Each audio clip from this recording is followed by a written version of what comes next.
Let me start off by saying that I'm a person who believes very, very strongly in the power of prayer and that prayer changes things. And so I'm going to ask everyone, um,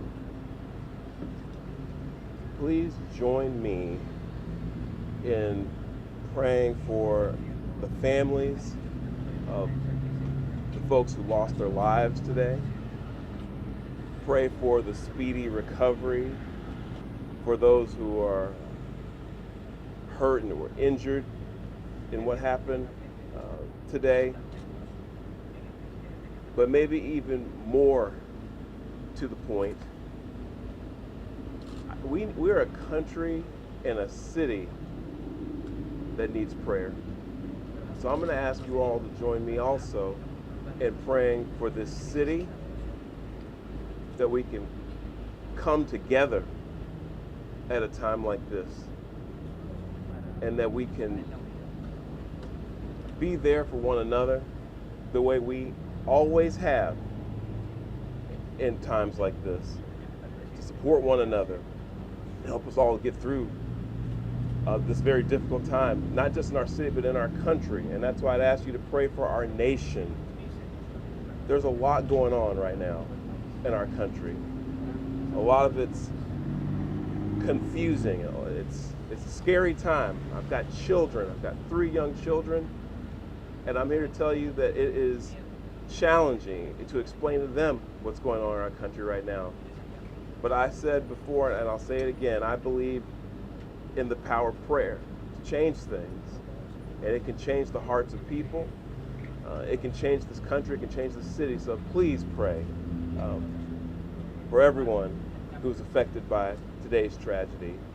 I also want to say thank you to the Dallas Police Department, and say thank you to the Dallas Sheriff's Department, Dallas County Sheriff's Department, Texas Department of Public Safety, and all of our various federal law enforcement partners who acted so quickly today to make sure that today's tragedy wasn't worse than what it was. So on behalf of the city of Dallas, I want to say thank you to all of you. And you're going to hear from some of those folks later, but I wanted to let you know that we appreciate what you all do, not just today, but every day, to help keep us all safe. And lastly, and this is really important, I would ask all of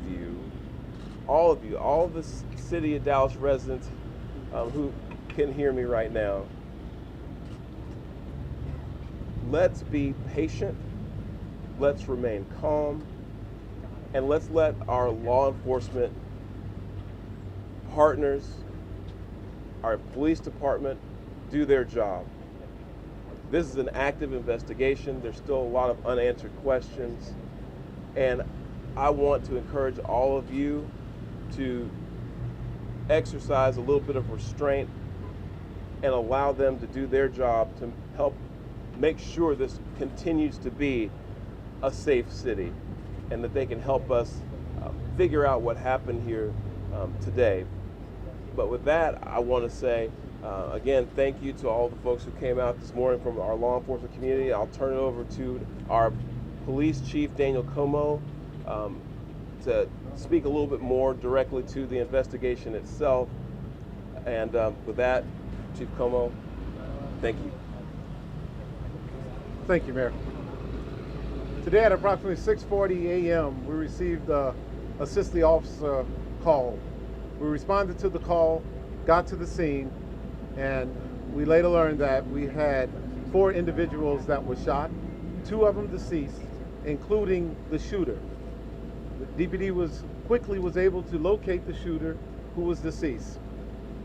We're going to be working this investigation shoulder to shoulder with our federal partners. The FBI is on scene, and right now I'm going to introduce you to the SAC of the Dallas Field Division, FBI Joe Rumrock. Yeah, good morning. My name's Joe Rothrock. I'm the special agent in charge of the Dallas FBI Field Office. I want to first start by thanking our partners in local law enforcement, specifically the Dallas Police Department, for their quick and timely response. I can confirm at this time that the FBI is investigating this incident as an act of targeted violence. It is unfortunately just the most recent example we've seen of targeted violence, to include here in North Texas, where back on July 4th, we saw a coordinated attack carried out against an immigration detention center in Alvarado, Texas. What I can also share with you is that early evidence that we've seen from rounds that were found near the suspected shooter contain messages that are anti-ICE in nature.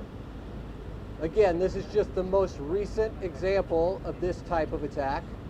This will be a whole of government response. There will be no resource not utilized to bring all those individuals who are responsible to bring them to justice and to hold them accountable. While we're not releasing identities of any victims at this time, what I can confirm for you is no members of law enforcement were hurt during this attack.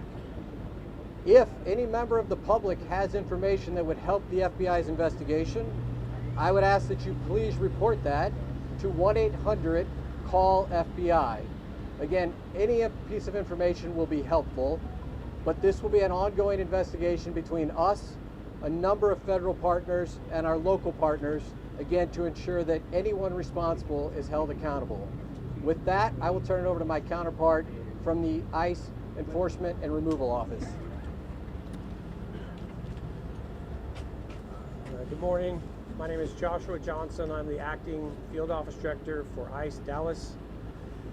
I'll be brief with my comments, but I do want to start off by saying thank you to the Dallas Police Department, Dallas FBI, HSI, CBP, ATF, and virtually every law enforcement officer in North Texas for your support. This is the second time I've had to stand in front of you and talk about a shooter at one of my facilities, and I think that the takeaway from all of this is that the rhetoric has to stop. There are people out there who are seeing what is being placed online, and they're coming and they're doing acts of violence against ICE employees. So that's kind of all I have for today, is that it's just got to stop. It's dangerous, and people are losing their lives. Thank you. Thank you all so much for coming. We really appreciate it. Again, thank you all so much. As it was said here today, if you do have any information, reach out to 1-800-CALL-FBI. Thank you. Thank you. This needs to stop. Violence is wrong. Politically motivated violence is wrong. It was 2 weeks ago today that we saw a political assassination in Utah that tore the heart out of much of this country.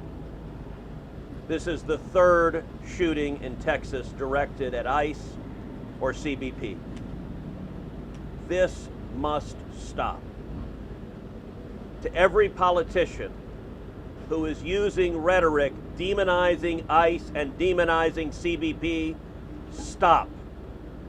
To every politician demanding that ICE agents be doxxed and calling for people to go after their families, stop.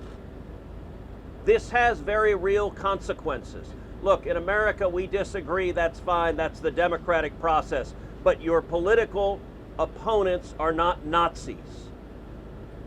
We need to learn to work together without demonizing each other, without attacking each other. And I want to say thank you. I want to say thank you to the brave men and women of law enforcement. I want to say thank you to the brave men and women of ICE and CBP and everyone who puts their lives on the line to keep us safe.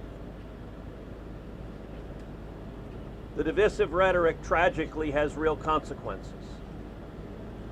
I hope that every one of us will pray, number one, for the safety of law enforcement that are risking their lives to keep us safe. Number two, for the health of those who were shot and injured today. We still don't know the full details of who was injured, but for the families also of the victims of this shooting. Violence has no place. It is wrong. And we should come together. If we want to have a debate about immigration policies, we can do so in the halls of Congress without demonizing each other and especially without demonizing the men and women who every day put on a badge and go risk their lives to keep us safe. And we should not be putting language out there that inspires madmen to commit evil crimes. Our prayers are with the men and women of law enforcement, and we ought to come together and have some decency across the political aisle to say this violence is wrong and it needs to stop. Senator, have you been told that immigrant detainees were the victims of today's shooting? My understanding is the details of who the victims are still being ascertained, so I don't want to go ahead of law enforcement releasing these details. What they have said is that no law enforcement was injured, and so that's a natural inference, but I don't know the details. Special Agent, can you talk a little bit about some of the evidence you mentioned earlier, just for clarity? I think there's going to be a lot of questions. Our understanding is that some of the shell casings had specific writing that was relevant to the voting. Give us more information. So I'm not going to go into any more details at this time. We will come back to you when we have more details to share. Again, our goal here will be transparency as those details become available, but we are still in the early stages of an investigation. Information is still coming in. When we have more details, we will come back to this group. And just clarity as well on the victims again. It's a question that people are asking. Just get clarity to make sure we're reporting and transparency with the victims. I'm not going to be identifying victims at this time. The only thing I will confirm at this time is no law enforcement was injured. Certainly you can respect law enforcement's need to make notifications. Why are we not saying that they were the detainees that were shot? At this point in time, we're not going to take any additional questions from law enforcement. Again, I'd ask for you to respect the fact that this is an ongoing investigation, and as more details come available, We're not asking for the names of the victims. I understand. In a general sense, I will- if the victims are the detainees. the only thing I can say right now is no law enforcement was injured this morning as part of the attack. I won't be taking any more questions, neither will law enforcement this time. We'll come back to you later today or in the coming days when we have additional information. Thank you for your time. Thank you all.